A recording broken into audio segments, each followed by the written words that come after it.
the U.S. is on an unsustainable fiscal path. The U.S. federal government's on an unsustainable fiscal path. And that just means that the debt is growing faster than the economy. I have the sense this worries you very much. Over the long run, of course it does. You know, we're borrowing from future generations. It's time for us to get back to putting a priority on fiscal sustainability.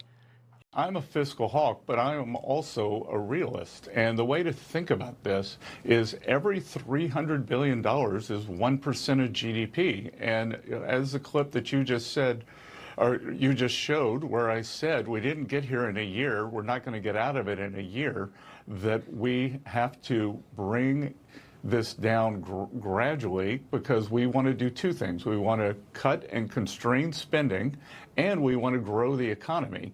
And what Senator Paul is asking for or advocating for, I think, could cause a sudden stop in the economy. So, I'm a deficit hawk, but I'm also a realist. You say it could cause a sudden stop. You're saying that this is too radical of to flip the switch like this, to cut. I mean, he probably wants to cut, a trillion or a couple trillion, right? You say that would be too dramatic. Well, Robert, a trillion would be 3% of GDP. Yeah. And that would, what would that do? I mean, because he's, I think he's a pretty smart guy. I have him on the show a lot. What do you believe that would do? Well, look, what's important here is our debt to GDP. Yeah. So that if we don't grow, then we won't grow the tax base, and we're not going to grow revenues. We're not going to grow the economy. So we inherited a mess, yeah, and we have to constrain spending, cut spending, and then grow our way out of this. I wasn't surprised, because I had spoken to him about what was motivating his service in Washington a few weeks ago, and he told me he's here to try to make America not go bankrupt. I mean, this is on his mind. We have a $36 trillion debt, and it should be on all of our minds. So that's number one.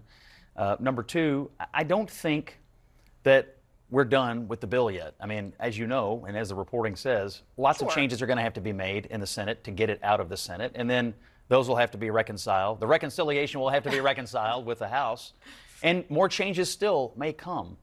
So, I guess I want multiple things. I want the president to get his agenda. And the agenda, the core part of this, and the thing that is not negotiable, is the extension and making permanent the tax cuts, investment in border security, energy deregulation, the biggest welfare reform in recent history. I mean, these are non-negotiable, I think, to the president, because it's what he ran on. But the Republicans should listen here to Elon when it comes to the national debt. We have work to do on this. We have governing responsibility. And maybe it doesn't come in this bill, but the rescissions packages to come and our other work to come here. Getting a handle on a $36 trillion debt is not going to be easy, but it is necessary, because this is not sustainable. You saw from the intro, Elon Musk is blasting the big, beautiful bill, as it was called. And as you saw from the intro, I wanted to give a lot of deeper context. And this is one of the reasons why I like the Conservative Party, the Republicans, is because look how they debate. Look how they, disagree with each other. They show you the priorities. They're clear on why they don't want to vote for a bill, unlike the Democrats. Democrats, who already know what the motivations for Democrats are. And it's a fruitful discussion, right? People are saying that, hey, we can tolerate this minor setback in the fiscal responsibility kind of thing. 2 steps backwards for 1 step forward, right? They're using economic growth to justify the big, beautiful bill, right? They're saying a lot of this is they're being realistic, and they're trying to get some wins. They can't get everything they want all at the same time. And I think that's the argument a lot of people are making when they're talking about, when they support the big, beautiful bill. But Elon Musk's concerns is more of a long-term kind of understanding, is that our interest payments already consume 25% of all government revenue. So that means if we want to be, 1-to-1 ratio, or we want to minimize the impact of interest payments on our government revenue, we will have to increase taxes 25% across the board to make up for that shortfall, right?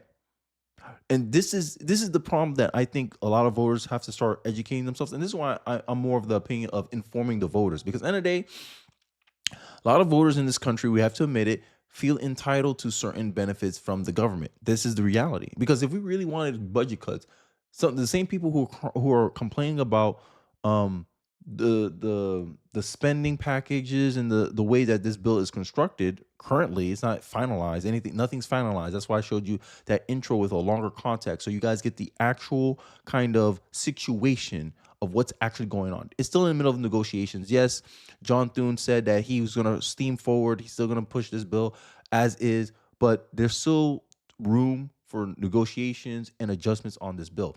And the voters are making their voices known, and I love to see it. Because this is something that Democrats are supposed to be doing, right? Democrats should be able to argue the same way that Rand Paul and all these other Republicans are arguing against this bill being passed, this spending package being passed. Now, Scott Jennings made an astute point that they can address this down the road, and getting some wins is better than getting no wins, right? A perfect bill is better to get a bill that progress the agenda of Donald Trump than getting a perfect bill that doesn't even get passed. I understand that point. But this is an actual concern of mine as well, because end of the day, I don't want to leave future generations of Americans, right? End of the day, I'm inheriting this country. I'm a millennial, 29 years old. The mess they're doing here, we're gonna hold the bag for this because they kicked the problem down the road. If the massive deficit spending continues, there'll only be money for interest payments and nothing else. No Social Security, no Medicare, no defense, nothing. And this is the funny part: when Democrats come out here and they make these insane claims about, the Republicans are trying to cut Medicare, Medicaid, and defense. No, we're trying to say, hey, look at this interest payment. It's already taken a quarter of the government revenue. So Democrats putting out, we're only going to tax the rich. The rich, even if you tax the rich 100% of their money, that's still not enough to cover this deficit. So it shows you that Democrats, their economic plan, this is the reason why Americans don't see eye to eye with the Democratic views on the economy. I know as an informed voter that the Democrats can't tax their way out of this problem because they have shown no effort of being methodical, of the ability to constrain their own spending. And this is a problem that many conservatives are pointing out. And I want to show you a clip of Michael explaining this sentiment and some of the back and forth between him and another pundit, which I found very informational. Sorry. Let's take a look. White House's argument is predicated upon economic growth outpacing the expansion of the deficit. I can understand that argument if you have significant cuts. What Musk is saying, which I think any person who's ever run a business in this country will probably agree with, you can't cut taxes while maintaining the same level of expenditures. That's just not possible. The CBO says by 2010 or 10 years rather, our debt will be the #1 line item in the federal budget. By 2050, they're expecting a 180% increase in our deficit. It's going to be twice as much as the gross production that we produce yearly. So our inability to pay this thing is not good for Americans. It's not good for taxpayers. It's also not good for the standing of the dollar globally. So I understand what Musk is saying. I think this bill ultimately is going to change into a number of iterations before it goes back to the House. So we'll see how this plays out. Yeah, and Musk is, he's right that the bill is not what they said that they were going to do. Even though there's a lot of talk now about the need to cut more spending, I believe there will be more spending cut. But at the end of the day, there's going to be some compromise. They have to cut, though, Joe. I just don't know how it's possible to balance this thing, looking at projections over the next several decades, to not have some pretty extreme cuts. There's going to be a lot of pissed off people, Abby, if I'm being honest. But it's the only way to balance the budget. Nothing has eliminated the deficit and its effect on sort of the economy more than economic growth over the last decades. The total spend on the Vietnam War was $168 billion. That's half of what HUD spends today, right? So just general economic growth down the road. This bill does that. It provides $11,000 in spending for each in take-home pay for each American. It provides tax credits, $2,500 for every family. I mean, there's some good things in the bill. I don't disagree with you on that, Joe. This is a stimulus. I don't disagree with that. I don't disagree in protecting and codifying tax cuts. I think that's a good point as well. But again, we're conservatives. We've always been about austerity. We've always been about passing on an economic condition that is stronger for generations to come. I think we can go a whole lot further. I think Musk is right. There needs to be more cuts. You know what? That's what I'm hungry for. Like thoughtful discussions about policies, priorities, right? Going through the pros and cons, the trade-offs. Because at the end of the day, there's no perfect solutions in this world. That's one thing every critically thinking individual knows, is that there's only trade-offs. There's no silver bullets, only trade-offs. And American voters, we have to we have to trade. Like, are we going to take this short-term pain of cutting doing some deep cuts, right? Giving these politicians the room to feel like they need to do these cuts, because this is something I've been talking about a lot, like a The lot. White House's argument. The fight doesn't begin. The fight doesn't end just because Donald Trump is president. The fight just began, right? Because you got a lot of people who are trying to create narratives, who are trying to influence the president, and you always want to be able to influence and engage with the president. Now, luckily, Donald Trump makes this easy because Donald Trump's very transparent. Donald Trump always have his ears towards the people, and it seems like Donald Trump has heard some of the people. So Trump's just sent a $9.4 billion recessions package to Congress aimed at codifying some Doge cuts. So it seems like, and this was kind of what my understanding of it was. You guys can correct me in the comment section if I got the understanding or the timelines wrong. They initially got the big beautiful bill, right? And I covered the backlash from conservatives online pressuring lawmakers to codify the Doge cuts. The House passed the big beautiful bill.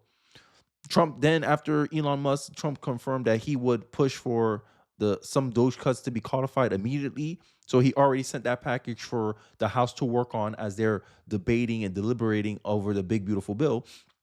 So this is what it includes. It includes the $1.1 billion in funding cuts to the corporations for public broadcasting, which funds NPR and PBS, $8.3 billion in cutting funds from USAID. We voted for Doge. We voted for American First policies. Congress must codify the cuts, right? But these are priorities because, end of the day, the Senate still has Democrats in it. You still got Chuck Schumer in there, and Chuck Schumer has promised that he will resist this bill from every angle. And this is one of the reasons why, as much as people complain about the Republican Party, I believe that the Republican Party fits my political agenda. My political agenda is I want actual change in this country. How can I do that? What decisions do I need to make in my individual life and America as a whole has to do? And the only solution I keep coming to is the American population has to be more informed. And I talk about how, in my estimation, in my political calculations, 50% of Republicans are in the interest of the American people, and 50% of Republicans are not in the interest of the American people. Now, Anna Paulina Luna, many people have some concerns about her, whatever. But for the most part, I believe her heart is in the right place. I am a Republican, but I do not mean blind allegiance to the House GOP. And this is the funny part about Democrats. Democrats talk about how MAGA is in the cold. This is a MAGA Republican, right? And I just saw somewhere in Texas, there's a guy backed by Trump who's leading in a primary against the incumbent Republican in there. And I think this is the only way that you slowly start shifting the agenda towards what is actually in the best interest of the American people. Because in my view, you use these tests as a litmus test, and if voters are engaged and are paying attention, we can weed out some of the Republicans that are not working in the best interest of the American people, or who are at least not aligned. Ron Paul, I believe he is aligned with the American people, and people who just want, who prioritize more of the no tax on tips, codifying the tax cuts, the border security stuff. They're hitting him right now because what he's doing is conflicting with the agenda that they prioritize the most. And I think this is the fruitful discussions that Americans need to have. The day of hiding of what really happens here from the American people via plant stories are over. It's simple. Just codify and follow through on promises. It's not rocket science.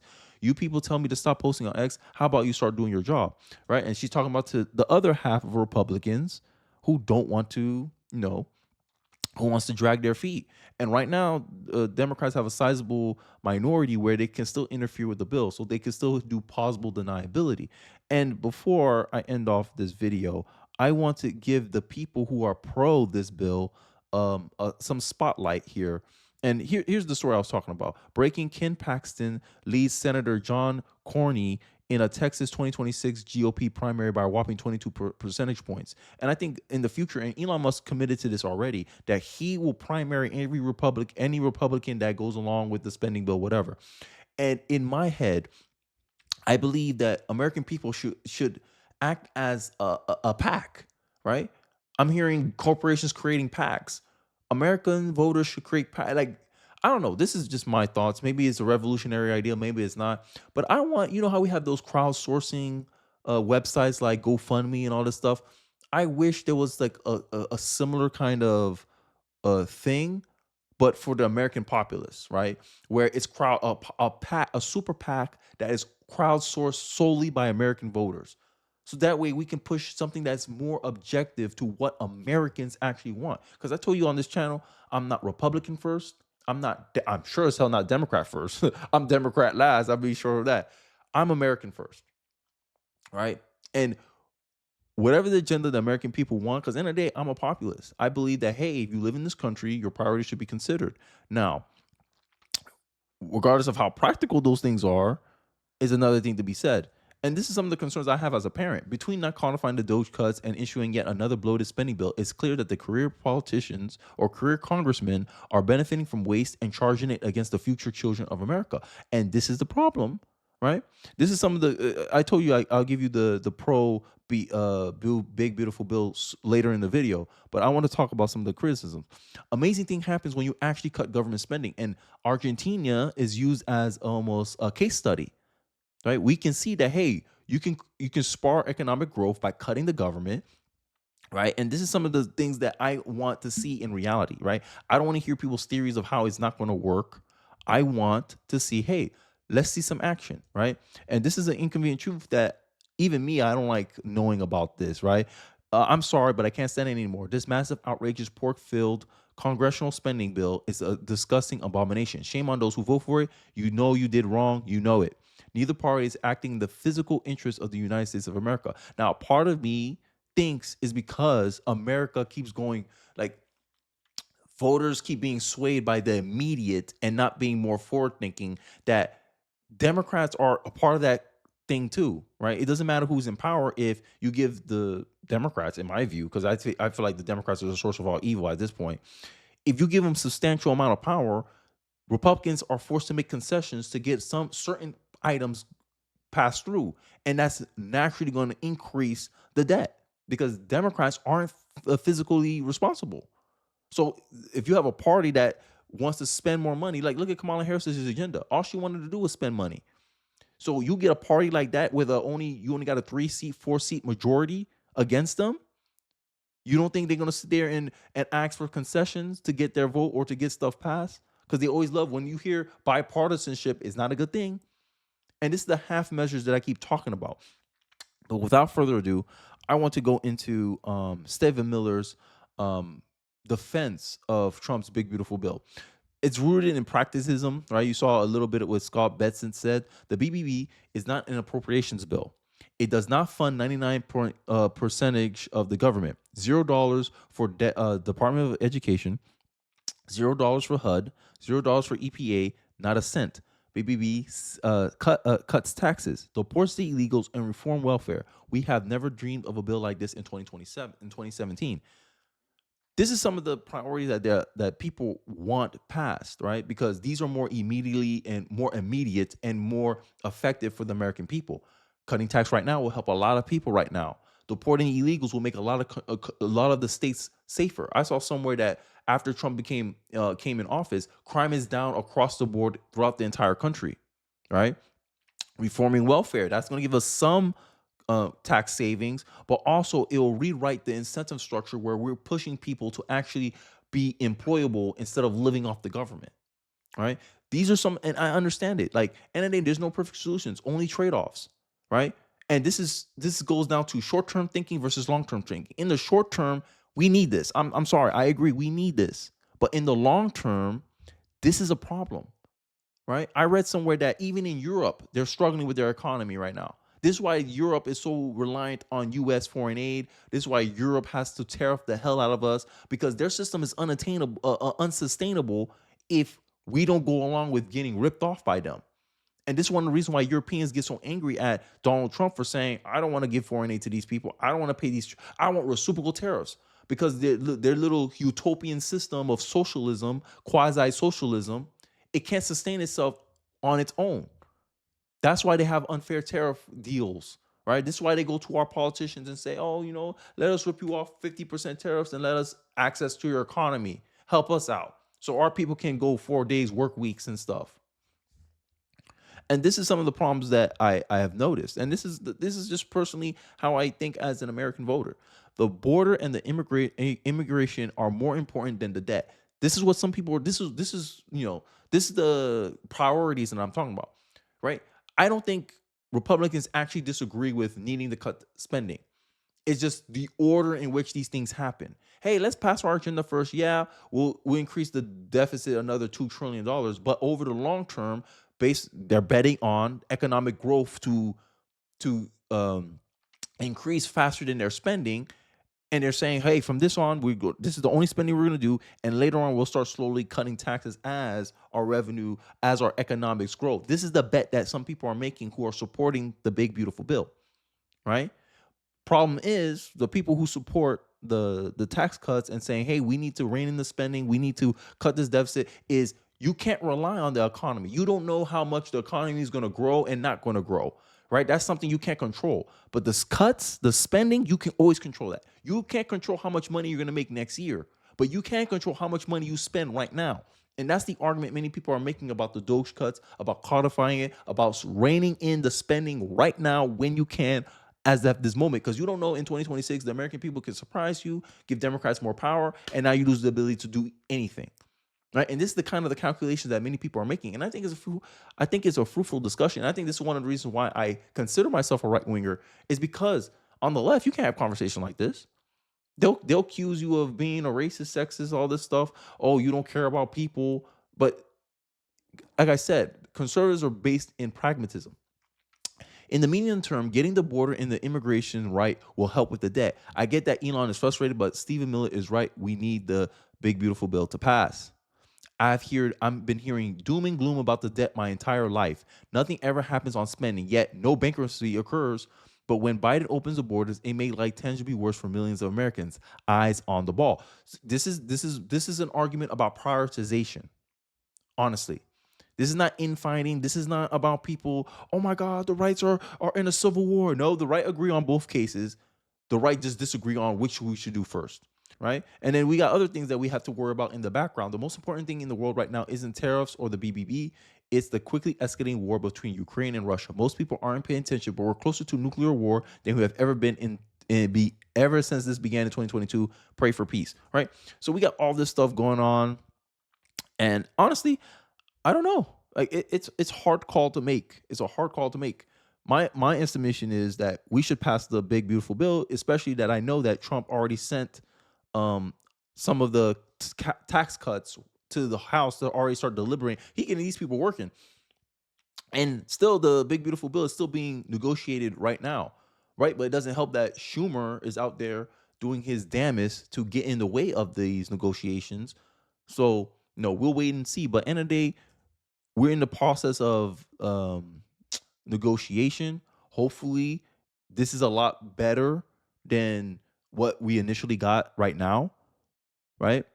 And we got I heard all the criticisms. I see where everyone's heart is at, but I want to know what you guys are thinking in the conversation below, because nothing's finalized yet. So it's hard to even say if the big, beautiful bill is bad or not, because it's not in its final form.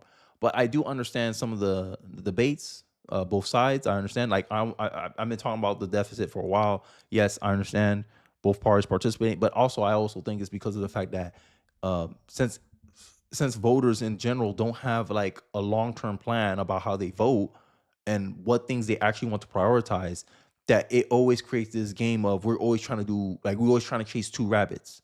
Either we become physically responsible or we get these budgets, these things in, right? We can't do both, right? And some people think we can do both, but both parties been running on this fact that you can do both for a long time. And I think that's what's contributing to the fact that no matter who's in office, our deficit go up because both parties are trying to do both. We can walk and chew gum. It seems like from a budget standpoint, we have not been doing that.